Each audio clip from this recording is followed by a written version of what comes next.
Περίπτωση 7. Οδηγός φορτηγού εκτελεί το δρομολόγιο Θεσσαλονίκη-Καστοριά. Ενώ βρίσκεται επί της Εγνατίας Οδού, αντιλαμβάνεται ότι έχει εκδηλωθεί πυρκαγιά στο όχημα. Ερώτηση πρώτη. Ποιες είναι οι ενέργειες στις οποίες πρέπει άμεσα να προβεί ο οδηγός?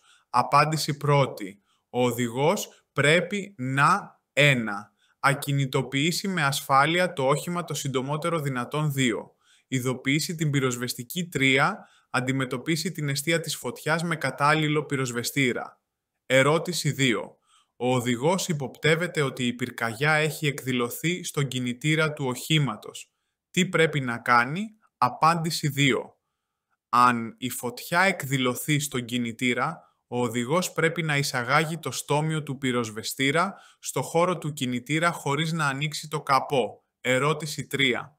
Ο οδηγός διαπιστώνει ότι η πυρκαγιά έχει εκδηλωθεί στη δεξαμενή καυσίμων και έχει στη διάθεση του νερό και έναν πυροσβεστήρα διοξιδίου του άνθρακα. Τι πρέπει να κάνει? Απάντηση 3.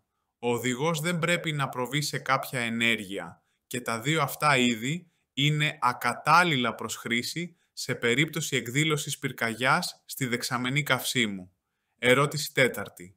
Ο οδηγός διαπιστώνει ότι η φωτιά φαίνεται να έχει πάρει σημαντικές διαστάσεις. Τι πρέπει να κάνει? Απάντηση 4. Ο οδηγός πρέπει να απομακρυνθεί για να μην τεθεί σε κίνδυνο η ζωή του. Σε κάθε περίπτωση όμως πρέπει να 1. Απομακρύνει όλους τους διερχόμενους από το σημείο που βρίσκεται το όχημα 2. Απομονώσει το όχημα για να περιοριστεί ο κίνδυνος εξάπλωσης της πυρκαγιάς σε γειτονικά σημεία 3.